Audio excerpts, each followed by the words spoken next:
Ahoy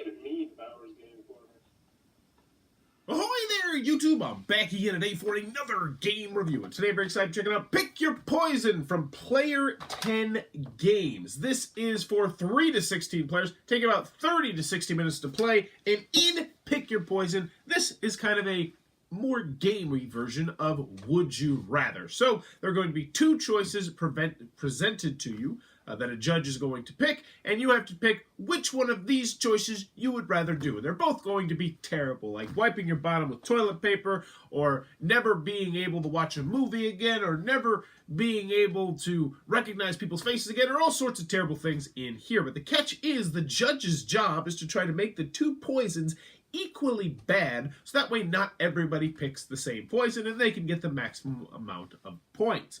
It's an odd spin on Would You Rather, but doesn't work. Let's open it up and I'll tell you what I think. Alright then, I'm going to take a look at what you're going to get inside of Pick Your Poison. So, first and foremost, we have a handy dandy rule sheet. It is just this right here. Very simple, short, contrite, to the point, should have you up and running in no time at all, and well done.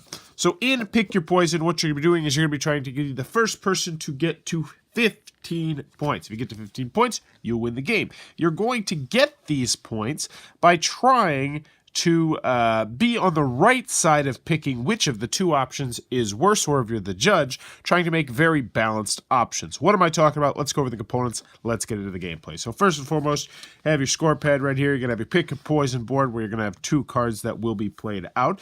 Everyone is going to start the game with 3 cards. You're going to get an A card, a B card, and a double down card, which you can play once per round, and it will double your score as long as you don't get 0. If you get 0, then boom, the card is gone from the game forever. Added a nice little touch, adds a little extra layer to the game. So, at the beginning of the game, everyone is going to get 6 of these cards. And there's a big chunk stack of these black cards, I should say. There's 2 of these big stacks right here. So there's a good deal of these cards, and these cards are going to look like your typical Cards Against Humanity cards. They're going to have different things on them, but they're going to be bad things that could potentially happen to you. So use sandpaper as toilet paper. Have an incurable case of the hiccups. Lose your sense of smell. Be below average at everything. Constantly smell body odor that no one else can smell. Be unable to recognize anyone's face.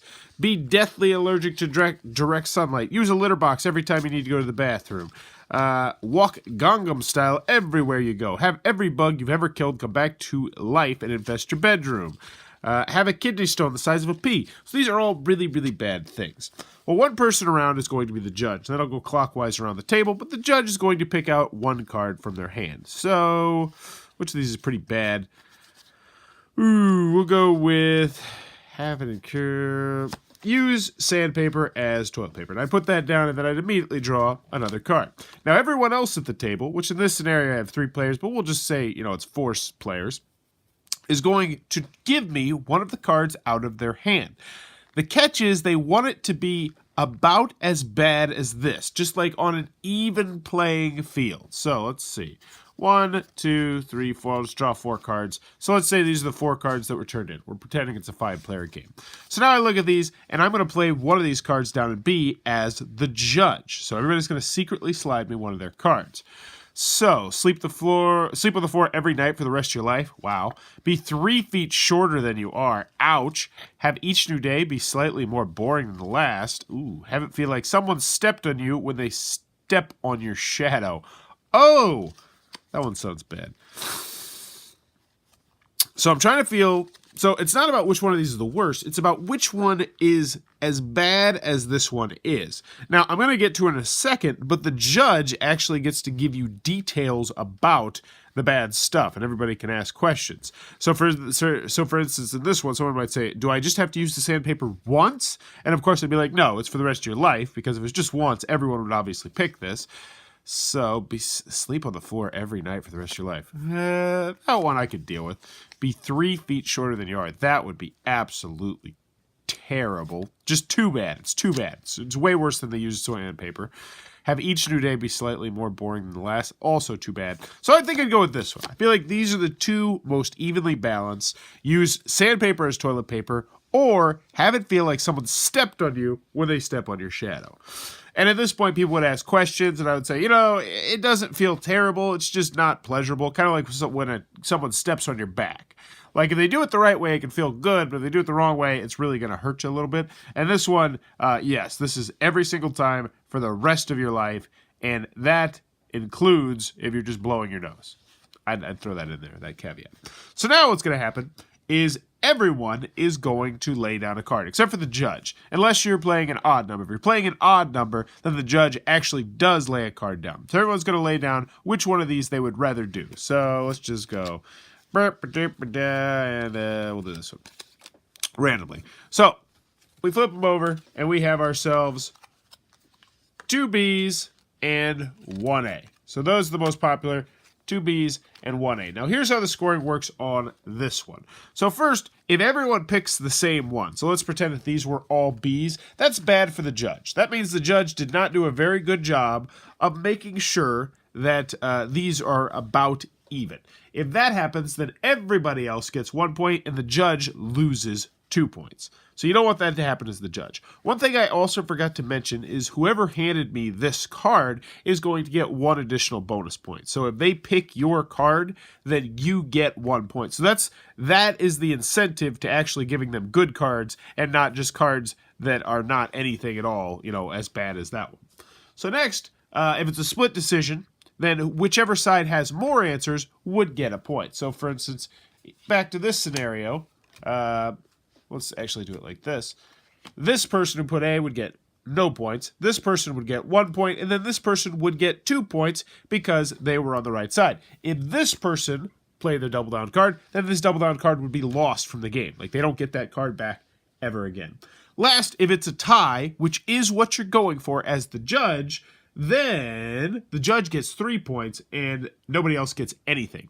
And that is where the house rule comes in play, where if you are playing with an odd number of players, the judge will then play a card himself or herself, so that way you could potentially get that tie as well. But after that's all done, you're going to keep track of it on your score pad, which I feel like is a really kind of arbitrary way to do it. I feel like there should be a better way to do it, but hey, I'll talk more about that in the pros and cons.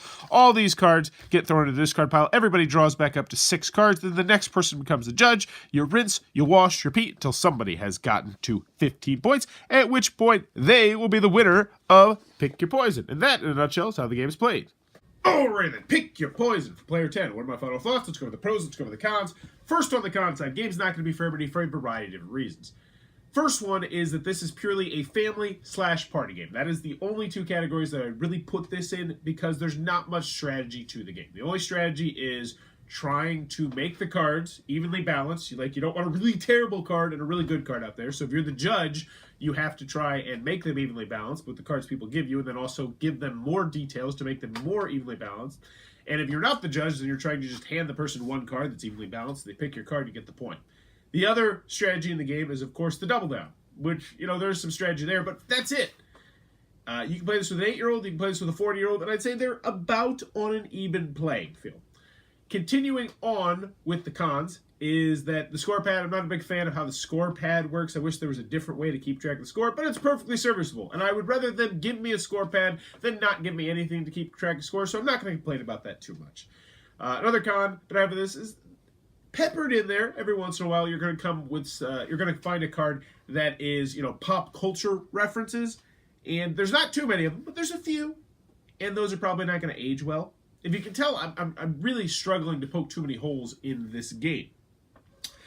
Any other cons that I have of the game, it's good at 3, but I think it would be better at higher player counts. I know it's better at higher player counts. And this, fair warning here, I have played this at 3, 5, and 8 players. Those are the player counts that I've played these. I've not played this with more than 8 players. The game accommodates up to 16 players, but I would imagine if you were playing 16 players, it could be overwhelming to some people.